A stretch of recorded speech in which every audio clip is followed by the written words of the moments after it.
Doctor साहब ओम शांति। ओम शांति। आज हमारे साथ डॉक्टर सतीश गुप्ता जी हैं। हम 1 नवंबर 2024 की जो मुरली चली थी बाबा की, उसका प्रश्न में बाबा ने कहा था, तुम बच्चे याद की यात्रा में क्यों बैठते हो। डॉक्टर साहब से आज इसके बारे में विस्तार से समझेंगे। डॉक्टर साहब, बाबा ने इसमें 5 पॉइंट बताया था। बाबा ने कहा तुम बच्चे याद की यात्रा में क्यों बैठते हो। पहला है क्योंकि तुम जानते हो इस याद से ही हमें बहुत बड़ी आयु मिलती है, हम निरोगी बनते हैं। दूसरा है याद करने से हमारे पाप कटते हैं, हम सच्चा सोना बन जाते हैं। आत्मा से रजोतमों की खाद निकल जाती है, वह कंचन बन जाती है। तीसरी पॉइंट है याद से ही तुम पावन दुनिया के मालिक बन जाएंगे। चौथी पॉइंट तुम्हारा श्रृंगार होगा। पांचवा है तुम बहुत धनवान बन जाएंगे, यह याद ही तुम्हें पद्मा पदम भाग्यशाली बनाती है। तो डॉक्टर साहब इसके बारे में थोड़ा विस्तार से बताइए। याद से ही हमें आयु बड़ी मिलती है, निरोगी बनते हैं। पहला सही, बाबा समय समय पर याद पे बहुत ज़्यादा हमें याद दिलाते हैं, स्मृति दिलाते हैं, बच्चे तुम्हें याद करना बहुत ज़रूरी है, तुम्हें श्वासों श्वास याद करना ज़रूरी है। जी। हमारी जो आयु लंबी होती है ना, ये कहते हैं योग से हमारी आयु बढ़ती है जी। इसके पीछे राज क्या है। हमें कभी भी साल गिन के नहीं मिलते हैं जी, हमें श्वास मिलते हैं गिन के। जी। हमारी किसी की सैलरी है 1 लाख रुपया, जी।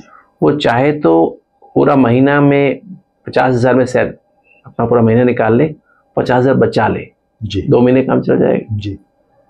किंतु अगर वो चाहे तो उसको 10 दिन में खर्च कर सकता है। इसी तरह से हमारे श्वास है।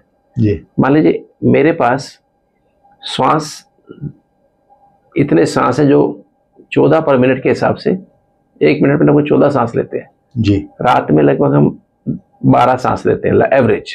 जी। रात जो सो रहे होते हैं जी। तो मान लीजिए 8 घंटा मैंने दिया 12 सांस। जी। और 16 घंटा में लिए लगभग 14-15 सांस लिए। जी। अब उसके हिसाब से अगर मैं मेरे श्वास जितने मुझे मिले हैं, मान लीजिए 10 साल चलने वाले हैं। जी। अब अगर मान लीजिए मैं याद में रहता हूँ, बाबा हमने एक एक्सपेरिमेंट किया जब हार्ट के पेशेंट्स आते थे और DRDO के साइंटिस्ट हमारे पास आते थे, हमने एक्सपेरिमेंट किया। जैसे एवरेज जो हमने देखा, जो हार्ट के पेशेंट की एवरेज हमने जो ब्रीदिंग रेट देखी कि 1 मिनट कितने सांस, एवरेज हमने देखा 16 है, 16 है पर मिनट। अच्छा।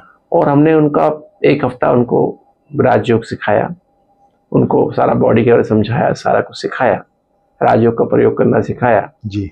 सारी बात समझाई और उनको निरंतर याद में रहने का अभ्यास बताया। तो हमने देखा कि बिल्कुल नए थे, नॉन बीके थे, कोई वो ज्ञान ब्रह्मा कुमारी का पता ही नहीं था। और जब उन्होंने इसका अभ्यास किया, नए लोगों ने बिल्कुल जी, ये सिर्फ 1 हफ्ता, 7वें दिन फिर टेस्ट किया जी, तो उनकी एवरेज जो ब्रीदिंग थी 9 पर मिनट थी। अच्छा, इतना परिवर्तन आया? इतना परिवर्तन आया। आँख खोले हुए जी, बैठे हुए, काम करते हुए, क्वेश्चन भी पूछे तो भी 9, एवरेज 9 था। अच्छा। तो मतलब जो 16 पर मिनट था वो 9 पर मिनट जी। और उनको जब हमने उसको फिर एक्सपेरिमेंट करके देखा जी, पहले भी एक्सपेरिमेंट, उसके पहले इसमें डालने से पहले उनको जल्दीबाजी करा के देखा, चिंता की कोई बात सुना के देखा, उनके जीवन की नेगेटिव घटना याद दिला के देखा, गुस्सा करा के देखा, तो श्वास की गति 16 के बजाय 18 हो गई, 20 हो गई, गुस्सा थोड़ा किया तो 23-24 हो गई। अच्छा। और जोर से किया तो 25 हो गई, 28 हो गई, और जोर से गुस्सा किया तो 30 हो गई। अच्छा। मतलब तो ये जो है स्पीड जो है, मतलब हमारे श्वास की गति किस हिसाब से चलती है, मन की स्थिति से आधार से जी, हम किस स्थिति में है। जितना हम बाबा को याद करते हैं, बाबा की फ्रीक्वेंसी 0 है ना जी, बाबा को कुछ संकल्प चलते नहीं जी, जितना हम बाबा को याद करते हैं उतना हमारी फ्रीक्वेंसी जो होती है ना, थॉट की फ्रीक्वेंसी कम होती जाती है जी, कम। जैसे हम जितना हम गहरे में जाएंगे हमारी स्पीड 8 पर मिनट हो जाएगी, 40 की बजाय 8 हो जाएगी, और गहराई में जाएंगे 6 हो जाएगी 1 मिनट में, और गहराई में जाएंगे तो 4 हो जाएगी, और गहराई में जाएंगे तो 3 हो जाएगी, 2 हो जाएगी जी। तो ये याद की भिन्न भिन्न अवस्थाएं हैं। अगर हमारी 8 हो गई तो शांति की अनुभूति होगी। याद से हमारे संकल्प की गति कम हो जाती है, धीमी हो जाती है। और हमारे श्वास की गति हमने एक्सपेरिमेंट करके देखा बकायदा, जब संकल्प में ले जाएंगे, संकल्प की गति कम होती है तो श्वास की गति ऑटोमेटिक कम हो जाती है। उससे जो है श्वास की गति हमने देखा, जैसे 8 हुई, 8 वाला शांति की अनुभूति कर रहे हैं जी, एकदम थॉट, पास्ट के थॉट बंद हो गए, भविष्य के थॉट बंद हो गए, तो क्या हुआ, उनके जो थॉट्स फ्रीक्वेंसी थी ना, जो 24 थी, गुस्से में था 24 थी, घट के 20 हो गई, 18 हो गई, ऐसे एक सामने कैमरे पे सामने मॉनिटर पे दिखाई दे रहा है। अच्छा। 16 हो गई, 12 हो गई, 10 हो गई, और गहराई में गया वो, जैसे उसको संकल्प दिया हुआ है तो मैसेज से याद करना है, तो 8 हो गई जी, स्पीड 8, और गहराई में चला के एकदम मगन हो गया, 6 हो गई। अच्छा। बस सांस की स्पीड और गहराई में चला के 4 ही हो गई 1 मिनट में। तो जितना जितना हम इस तरह से याद का अभ्यास बढ़ाते हैं, और एवरेज मान लीजिए मैंने राजयोग का अभ्यास करते हैं, याद की यात्रा में रहता हूँ, चलते फिरते उठते बैठते, तो जो मेरे सांस 10 साल के चलने वाले थे, वो सांस मैंने एवरेज 14 कर दिए, 14 की बजाय मैंने 8 कर दिया। तो मेरे वो सांस जो 16 जो चलने वाले थे, 16 के हिसाब से मैंने उसको एवरेज 8 कर दिया। तो मेरी उम्र क्या 20 साल हो गई, 10 साल जो 10 साल के 20 साल चलेंगे जी। और मैंने और अभ्यास बढ़ाया, अभ्यास करते करते मैंने क्या किया, वो 10 की बजाय 8 की बजाय भी मैंने उसको 6 कर दिया। तो मेरी उम्र जो और 20 साल से भी आगे बढ़ गई, 10 साल और मैंने कर लिया अभ्यास जी। तो जो 10 साल के बच्चे थे उसको मैंने और आगे एक्सटेंड कर दिया जी। अब आगे 20 साल चल जाएंगे जी। उसको मैंने और अभ्यास बढ़ाया तो 20 का और आगे 10 साल चल जाएगा जी। तो आयु इस तरह से बढ़ती जाती है जी। क्योंकि हम श्वास जो हमारी जो श्वास अभी जो चलता है एवरेज 14, 15, 16 चलता है, वो सत्युग में सांस एवरेज 4-5 ही पर मिनट चलता है जी। तो ये जो है, इससे राजयोग से हमारे अंदर हमारी आयु बढ़ती है। और अगर हम मान लीजिए मेरे पास 10 साल के सांस है, मैं हर समय क्रोध करता हूँ, चिंता करता हूँ, उदास हो जाता हूँ, श्वास की स्पीड फास्ट होती है, एक्साइटमेंट में रहता हूँ, तो क्या होगा, मेरे श्वास जो 10 साल चलने चाहिए थे वो सांस मेरे 4 साल में खत्म हो जाएंगे, तो अकाले मृत्यु हो जाएगी जी। तो इसलिए रोगी बन जाते हैं, भोगों से हम रोगी बनते हैं, काम क्रोध लोभ मोह अहंकार में जाने से भोगी बनते हैं, और भोगी बनने से हमारे रोग आने शुरू होते हैं और हमारी आयु अकाले मृत्यु हो जाती है। और राजयोग से जितना याद की यात्रा में हम ज्यादा गहराई से रहते हैं, निरंतर रहते हैं, श्वासोश्वास रहते हैं, हमारी आयु बढ़ती जाती है। वही श्वास भले मेरी जैसे मेरी रेखा अपनी रेखा है, मेरी रेखा यहाँ तक थी, 46 साल मेरी लिखी हुई थी जी, कि तो आज मेरी रेखा यहाँ तक आ गई। कैसे? मेरी रेखा मेरे सामने आई है जी। अब मेरी उम्र 66 साल 66 है, 46 में जाना था जी। अब 20 साल और बीत गई, उसके बाद लाइन आगे है और आगे बढ़ती जा रही है। तो ये जो क्या है, ये योग से हम निरोगी काया पाते हैं और योग से हमारी आयु बड़ी हो जाती है। ये प्रैक्टिकल प्रूफ है। ये दोनों बातें आ गई। पहली पॉइंट का आपने बहुत विस्तार से समझाया, श्वास की गति कम होने से आयु भी बढ़ जाती है, और राजयोग से याद की यात्रा में हमारी श्वास की गति अपने आप स्लो हो जाती है। हम कम श्वास में हम आराम से, हमारी जैसे कम श्वास खर्च होते हैं तो आयु उतनी बढ़ती जाएगी जी। और राजयोगी व्यक्ति जो है काम क्रोध लोभ मोह अहंकार से मुक्त रहता है, तो फिर निरोगी भी बन जाता है। दूसरी पॉइंट है डॉक्टर साहब, याद करने से हमारे पाप कटते हैं, हम सच्चा सोना बन जाते हैं, आत्मा से रजो तमो की खाद निकल जाती है, वह कंचन बन जाती है, पाप कट जाते हैं। याद की यात्रा, देखिए पाप क्या चीज है जी। जैसे मैंने बताया था कि जब भी हम कोई पाप, नॉर्मली हमारी फ्रीक्वेंसी क्या होती है, नॉर्मली हमारी एवरेज, किसी भी आज मनुष्य को देखो, एवरेज फ्रीक्वेंसी 15 थॉट्स पर मिनट होती है जी। क्योंकि जब आप थोड़ा जल्दबाजी करते हैं, टाइम का प्रेशर, काम का प्रेशर, तो हमारी थॉट फ्रीक्वेंसी 20 हो जाती है पर मिनट। 20 होने को जल्दबाजी कहते हैं, थॉट प्रेशर बढ़ गया ना जी। और थोड़ा सा हम और थॉट प्रेशर 25 कर दिया तो हमें चिंता होने लगती है। जैसे आप गाड़ी चला रहे हो जी, आप 60 की स्पीड चला रहे हो, बड़े मस्ती से एंजॉय कर रहे हो जी, आप उसको 80 कर दो, थोड़ी सी लगेगा यार एक्सीडेंट कोई सामने को ना आ जाए, 100 कर दो तो चिंता हो जाएगी, 80 में थोड़ी जी जल्दबाजी महसूस होगी, चिंता होगी, 100 कर दो कोई चिंता हो जाएगी या कोई सामने अचानक ना आ जाए, 120 कर दो तो क्या होगा, हर समय इरिटेशन आएगी, सामने सामने कोई व्यक्ति खड़ा हो सड़क के किनारे भी तो इरिटेशन होगी, कि यहाँ क्यों खड़ा है ना, ये सामने से ऐसा क्यों कर रहा है, इरिटेट होगी। और उसको और 140 कर दो तो गुस्सा आएगा जी, कि ये क्या है, भारत में रोड साइड में नहीं बनाए हुए, ये नहीं किया हुआ, रोड को क्रॉस नहीं, रोड कोई भी क्रॉस कर लेता है, कैसे भी लोग आ जाते हैं, गुस्सा आएगा। और 160 कर दो तो बहुत भयानक गुस्सा आएगा, कोई भी गलत करेगा तो, है ना जी, कोई आपको ओवरटेक करे या कुछ करे तो बहुत भयानक गुस्सा आएगा। सेम चीज यहाँ पर है जी। जितना हम अपने को आत्मा समझ के परमात्मा की याद द्वारा हम कहते हैं ना, तो परमात्मा की फ्रीक्वेंसी 0 है, तो अगर मैं जितना जीरो बन के जीरो बाप से कंबाइंड रहता हूं ना, तो मेरी थॉट फ्रीक्वेंसी कम होती जाती है जी। 15 की बजाय 8 हो जाती है, 6 हो जाती है, 4 हो जाती है, 3 हो जाती है। 4 माना ड्रामा, 4 माना एबीसीडी ना, एबीसीडी आत्मा परमात्मा कनेक्शन और ड्रामा। जी।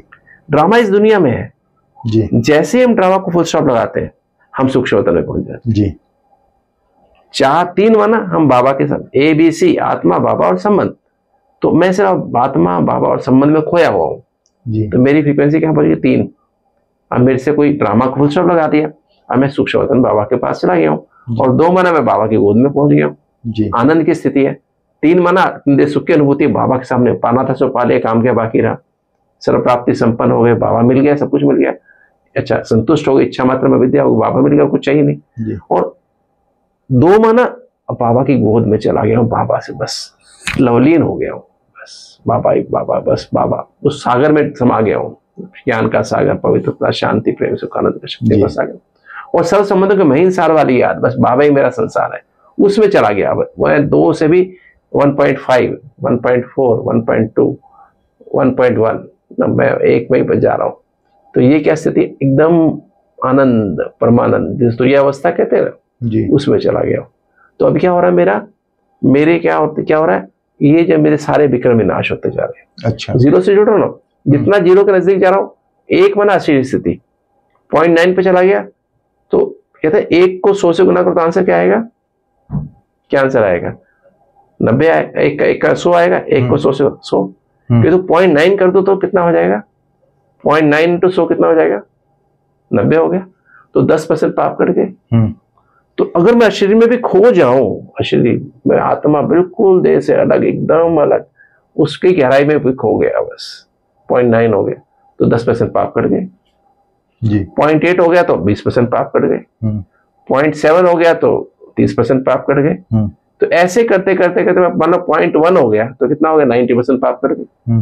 पाप, सारे पाप नहीं कटे हैं, जो किसी व्यक्ति के प्रति पाप था, सपोज मेरा आज किसी से झगड़ा हुआ, वो व्यक्ति के साथ मेरे पाप इमर्ज हो रहे हैं, तो उसके साथ मेरे पाप कट गए। अच्छा, है ना, है तो ऐसे जन्मों के पाप कर रहा हूं, तो और एक जन्म में कितने जन्मों के पाप कर, कितने लोगों से हमारा व्यवहार हुआ है, तो मेरे 90% पाप उससे कर गए जी। तो 0.1 पे पहुंच गया। अब 0.1 जो स्थिति वो निराकारी स्थिति हो जाती है। शरीर के बाद निराकारी आ गए, निराकारी आया तो 0.1 से 0.01 तक 99% ये निराकारी स्थिति हो गई। कि मैं निराकारी, मैं आकार तो बिल्कुल भूल ही है ना, मैं बिल्कुल भूल गया हूँ, बस मैं निराकारी आत्मा निराकार बाप से कर, तो इससे मेरे और भी पाप खत्म हो गए, 90 के भी 99% पाप भी खत्म हो गए उस आत्मा के साथ। और मैं उसमें चला जाऊँ, बीज रूप स्थिति में चला जाऊँ, बीज रूप माना 0.01, 0.001, 0.00, 10 बार 0 फिर 1 1, तो मैं बीज रूप बन के बाबा से कंबाइंड हो गया, तो मेरे उसके साथ साबित पूरा खत्म हो गया। अब मैं उस स्थिति में सकाश दे सकता हूँ आत्मा को। तो इस तरह से मेरे क्या होते हैं, सारे पाप कर्म भस्म होने लगते हैं जी। धीरे धीरे धीरे रजो माना, रजो का मतलब क्या है, रजो में मेरे जो पाप है ना, जो मैंने द्वापर युग की स्थिति थी ना जी, वो द्वापर में जो पाप कर्म किए, विकार शुरू हुए थे, खाली विकारों के बच्चे नहीं आए थे, विकार शुरू हुए थे, काम विकार आया था, क्रोध थोड़ा सा सतो प्रधान स्वरूप में था, काम विकार भी तो सतो अवस्था में था, बहुत गंदा नहीं हुआ था, क्रोध तो बहुत था ही नहीं, लगभग ना के बराबर, लोभ भी बहुत थोड़ा था, बहुत दान करते थे, मोह तो था ही नहीं, अहंकार तो नाम ही निशान नहीं था, साथ में अच्छे काम थे, धार्मिक राजा होते थे ना, कितना दान करते थे, किस तरह से रहते थे।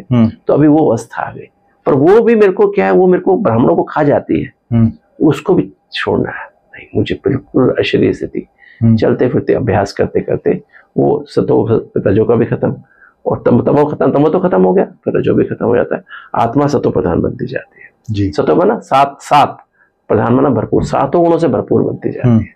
तो धीरे धीरे सतो प्रधान बनते बनते बनते बनते आत्मा से सारे पाप खत्म, तो आत्मा सच्चा सोना माना एकदम कंचन बन गई, 24 कला मतलब 24 कैरेट सोना बन गई, सारी खाद निकल गई आत्मा की ना, और दैवी गुणों से भरपूर हो गई, तो 24 कैरेट बन गई, और फिर एकदम कंचन माना एकदम हल्कापन, एकदम डबल लाइट हो जाते हैं, न देह का भान रहता है, न देह अभिमान का भान रहता है, न देह अभिमान रहता है, संबंध संपर्क का भान खत्म, पदार्थों का भान खत्म, विकारों का अंश खत्म होकर आत्मा दैवी गुणों में व्यवहार करती है, इसको बोलते हैं कंचन, हल्कापन, बिल्कुल हल्का। बहुत अच्छा डॉक्टर साहब। तीसरी पॉइंट है, याद से ही तुम पावन दुनिया के मालिक बन जाएंगे।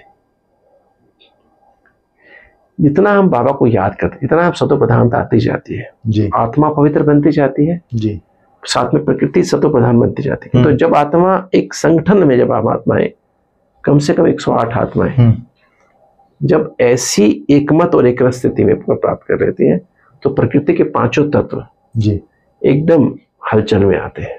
अच्छा। और साथ साथ वो जो आत्माएं जो विनाश के निमित्त है, जिनके पास बटन है, एटॉमिक बटन है, उनका भी अंदर से आता है, उनका जो उनके भी अड़ोलता की स्थिति आती है, वही बटन दबा देते हैं। अच्छा। वो बटन दबाते हैं, एटॉमिक वेपन चालू होते हैं, और जैसे ही एटॉमिक वेपन चालू होते हैं, प्रकृति के अंदर बहुत ज़्यादा हलचल उसके द्वारा इंड्यूस होती है, लाखों डिग्री टेम्परेचर निकलता है, जो कहते हैं 50 साल बाद ये हमारी कैप्स पिघलेंगी। वो अर्थ के जो कैप्स है, नॉर्थ और साउथ कैप है, जिसे पोल भी कहते हैं, 400 किलोमीटर बर्फ जमी हुई है।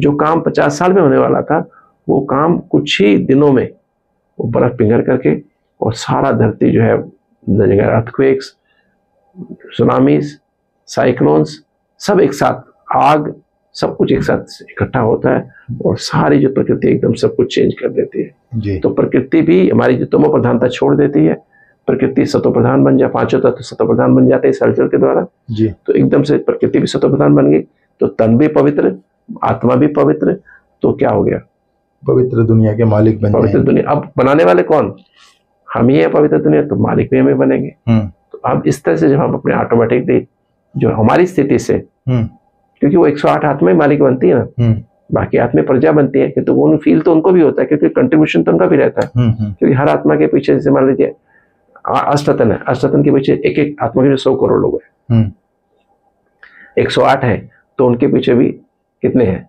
जी, हर एक के पीछे 80-80 लाख तो है जी, है ना। तो हर एक के पीछे, हर एक का सीरीज है ये। अब 9 लाख है, 9 लाख में भी सीरीज है, एक आत्मा कनेक्शन इतने लोगों से है, वो एक्टिव होंगे तो ऑटोमेटिक उसके आगे पीछे आगे वाली आत्मा एक्टिव हो जाएगी। तो 108 है, 108 आत्मा गायन है उनका, 108 आत्माओं का जो विश्व के मालिक बनती है सत्युग में, कि उनका गायन इस तरह से बना हुआ है कि वो ऑटोमेटिक सीरीज में उनके पीछे वाले भी आगे कहें या कुनबा कहें, कुनबा भी परिवार भी कह सकते हैं, हाँ। वो अपने आप एक्टिव हो जाता है जी, अपने उनकी करंट से ही चलता है वो करंट जी। जैसे एक परिवार में बड़ा होता है ना, उन लोग उत्साह देके सबको एक्टिव रखता है जी। और मतलब अगर वो हेड ही ऐसा ढीला रहा हो तो सारा परिवार खराब हो जाता है। तो एक्चुअली हम जो आत्मा है, अपने आप को चलते फिरते समझना चाहिए, हम हेड है जिसके हम आधार मूर्त है, उदाहरण मूर्त है। हम बाबा के जो बच्चे आधार मूर्त, उदाहरण मूर्त है, तो हमको हमेशा टेंशन रखिए, मैं विश्व के स्टेज पर हूँ, चलते फिरते उठते बैठते, और मुझे निरंतर बाबा से कंबाइंड होके अपने सारे रजोतमों को निकाल देना है और एकदम कंचन बन जाना, सतो प्रधान बन जाना है, जिससे मैं ऑटोमेटिकली विश्व का मालिक बन जाऊंगा और मैं ही परिवर्तन के लिए जिम्मेवार हूँ। चाहे वो जो विनाश के निमित्त आत्माएं हैं, उनका भी अंदर अचलता अडोलता पूरा करने के लिए, लाने के लिए मेरे को ही, मैं जब परफेक्ट बनूंगा तो ऑटोमेटिकली बटन दबाएंगे, और जो बटन दबाएंगे तो नेचर बदलेगी इमीडिएटली, और नेचर बदलेगी तो प्रकृति भी साथ में पांचों तत्व मिलकर इकट्ठे हलचल करेंगे तो परिवर्तन हो जाएगा। और मुझे परिवर्तन करने के लिए मैं कौन उत्तरदायी, मैं खुद, मैं उसके निमित्त हूँ, तो डेफिनेटली मालिक में मुझे बनना होगा, तो हम भी मालिक बनेंगे। जो करेगा वो पाएगा, परिवर्तन नहीं करेगा वो पाएगा। परिवर्तन होकर के पावन बन जाएगी, तो जो पावन बनाने वाला है वही उसका मालिक बनेगा। जो बनाएगा वो मालिक बनेगा जी जी। जो बनाएगा नहीं, मालिक कैसे बनेगा? तो हम बनाएंगे तो हम मालिक बनेंगे, जो नहीं बनाएंगे वो सेवादारी बनेंगे जी। चौथी पॉइंट है डॉक्टर साहब, तुम्हारा श्रृंगार होगा। याद से श्रृंगार कैसे होता है? देखिए, जब मैं इसमें एक छोटा सा एग्जांपल देना चाहता हूँ जी, कि आपने देखा एक कलर इंकजेट प्रिंटर होता है ना, कलर प्रिंटर होता है ना जी जी, इंकजेट वाला प्रिंटर होता है, उसमें 4 इंक होती है। अच्छा। एक लाल, एक नीली, एक येलो और एक काली जी। और वो जेट से वो टैंक होते हैं उसके, और उससे उसका एक वो होता है, क्या कहते हैं उसको, राइटर होता है। वो बिल्कुल बहुत छोटा सा, बहुत बारीक होता है, बहुत बारीक होता है जी। और उस 4 कलर से जो वो टैंक से अगर वो कनेक्टेड रहती है ना, वो जो स्टाइलस होता है ना उसका जी, वो बिल्कुल बारीक होता है। वो उसमें 50 रंग की मूर्ति प्रिंट हो जाती है। 4 कलर से, 4 करके भिन्न भिन्न रेशो से 50 कलर की मूर्ति प्रिंट हो जाती है, अगर वो चारों भरपूर है तो जी। ऐसे ही जब आत्मा निरंतर परमात्मा से कंबाइंड, सर्व संबंधों की महीन सार वाली याद से निरंतर कंबाइंड रहने लगती है, जब विक्रम विनाश होते जाते हैं, विक्रम विनाश होते होते और आत्मा निरंतर उसमें खोई रहती है, समाई रहती है बाबा के साथ जी। निरंतर स्थिति, हर समय कंबाइंड स्थिति रहती है।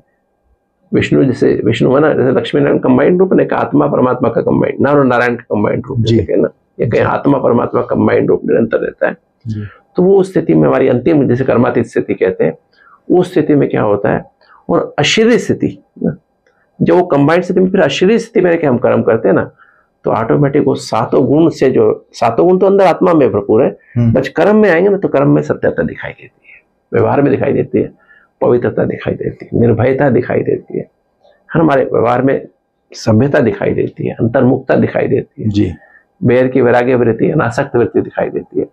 तो ये 36 गुण है जो दिखाते हैं ना, सरलता, नम्रता, उदारता, मधुरता, धैर्यता, गंभीरता, सहनशीलता, दृढ़ता, संतुष्टता, आश्रित मुक्ता, निमित्त भाव, निर्माण भाव, निर्मल स्वभाव, सम्मान विकस को सम्मान देना, आज्ञाकारी, वफादार, ईमानदार, फरमान बरदार, ये 36 जो दैवी गुण है ना, ये हमारे कर्मों में, व्यवहार में दिखाई देते हैं जी। तो ये श्रृंगार है आत्मा का। जब हम बाबा से निरंतर कंबाइंड रहते ना, तो 36 गुण हमारे व्यवहार में आते जाते हैं। गुणों का श्रृंगार होता है, गुणों का श्रृंगार, दैवी गुणों का श्रृंगार। और इस गुणों में भी जो 16 कला में हर गुण में 100% हो जाता है जी, तो श्रृंगार संपूर्ण हो जाता है। 16 कला संपूर्ण निर्विकार है, किसी विकार का अंश भी नहीं रहता है, चिंता भय भी नहीं रहती है, जरा सा जल्दीबाजी ईर्ष्या द्वेष भी नहीं रहती है, तो इसे बोलते संपूर्ण, किसी विकार का अंश भी ना रहे जी। कामना, काम विकार तो छोड़ो, कामना भी ना रहे, इच्छा भी ना रहे जी, आलस्य और बेलेपन का भी अंश भी ना रहे, इसको बोलते संपूर्ण निर्विकारी जी। और जब ये संपूर्ण निर्विकारी बनते हैं तो हमारे नियम मर्यादा जो ब्राह्मण जीवन की है वो परफेक्ट हो जाती है। ये संपूर्ण पवित्रता, मनसा वाचन, मन धन जन और संबंध और स्वपन तक भी पवित्रता आ जाती है जी। हमारा भोजन खाली मुख का भोजन नहीं, आंखों का भोजन, कान का भोजन, श्वास का भोजन, जो आत्मा का भोजन है, जो हम शरीर को भी दे रहे हैं, और आत्मा का भोजन, हम सोच भी हमारी कैसी, वो भी एकदम सतो प्रधान हो जाए, सतो सात्विक हो जाती है जी। और सत्संग निरंतर, बाबा और मुरली बस, बाबा की श्रीमत और बाबा बस, इसके अलावा कुछ तो सोचता ही नहीं है। चलते फिरते ऐसे लाइट हाउस माइट हाउस बन जाते हैं, और चौथा दैवी गुणों की धारणा, उसकी परफेक्ट स्थिति बन जाती है। और अमृत वेला 24 घंटा ही रहता है जी। अमृत वेला ये नहीं कि अमृत वेला सुबह सुबह रहता है जी। अमृत वेला नहीं, सारा संगम ही अमृत वेला है, चलते फिरते उठते बैठते अमृत वेला हमेशा ही रहता है। तो मतलब, और मुरली निरंतर सारा दिन ही 24 घंटा श्वासोश्वास मुरली चलती है जी। और 24 घंटा ही टेंशन रहता है, मनन चिंतन बंधन सिमरन चलता रहता है, और 24 घंटा ही वेंटिलेशन माना, हर बात बाबा से शेयर करना, हर बात सच्चा समाचार देना, हर चीज बाबा शेयर करना जी। और बाबा की गोद में ही रहना हमेशा। योग निद्रा नहीं सोते हैं तो बाबा की याद में सोते हैं, बाबा की गोद में सोते हैं, योग निद्रा है जी। तो ये स्थिति जो है मर्यादा पुरुषोत्तम की स्थिति है जी। जो सत्युग में हमारे ऐसे किस्से चलती है। अहिंसा परमो धर्म, अहिंसा परमो धर्म, ये श्रृंगार है आत्मा का। ये 5 बातें जो आत्मा का श्रृंगार है जी। तो ये जैसे अहिंसा मतलब काम विकार छोड़ा, कामनाएं छोड़ी तो लाइट का ताज आ गया जी। क्रोध लोभ मोह अहंकार इनका अंश वंश भी छोड़ दिया तो विश्व कल्याण की जिम्मेदारी का ताज आ गया। तो हम जहां भी बैठे हैं, जहां भी हैं, चाहे कहीं भी है, सो भी रहे, तो सारे विश्व की आत्मा की अपने आप सेवा हो रही है जी। तो ये स्थिति, ये आत्मा का श्रृंगार है जिसके द्वारा विश्व कल्याण की जिम्मेदारी का ताज आ गया। तो जिसके आधार पे हम भविष्य में रतन जड़ित ताज प्राप्त होता है जी। तो ये आत्मा का श्रृंगार, जिसके आधार पे हम भविष्य में क्या बन जाते हैं, श्रृंगार हो जाता है, श्रृंगार हो जाता है, दुनिया के मालिक बन जाते हैं, दुनिया के मालिक इसी आधार पे बनते हैं ना। डॉक्टर साहब एक पॉइंट और है, तुम बहुत धनवान बन जाएंगे, यह याद ही तुम्हें पद्मा पदम भाग्यशाली बनाती है। धनवान भी बन जाएंगे, पद्मा पदम भाग्यशाली भी बनाती है। जैसे बाबा कहते हैं ना, धनवान का अर्थ क्या है, इस समय जो ज्ञान रत्नों में धनवान जी। इस समय जो ज्ञान रत्नों में धनवान है, ज्ञान को प्रैक्टिकल, ज्ञान की जानने की बात नहीं है जी, मानना और चलना, ज्ञान स्वरूप बन जाना, चलते फिरते उठते बैठते हमारा हर कर्म एक दर्पण बन जाए और प्रैक्टिकल। क्योंकि हमारे को कहते हैं तुम्हारे हर कदम में पदम, हर कदम में पदम क्या मतलब, 15 0 एक के आगे 15 0। हमारा हर कदम बाबा की याद में, जीवन श्वास लेना कर्म क्या है, देखना भी कर्म है जी, पढ़ना भी कर्म है, सुनना भी कर्म है, श्वास लेना भी कर्म है, बोलना भी कर्म है, पानी पीना भी कर्म है, खाना खाना भी कर्म है, किसी से मिलना जुलना भी कर्म है।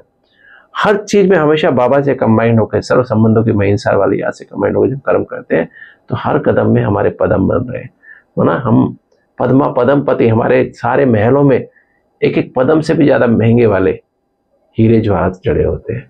तो वो पद्मा पदम पति हम अभी बन रहे हैं। अभी पद्मा पदम भाग्यशाली, क्योंकि बाबा हमसे निरंतर कंबाइंड है।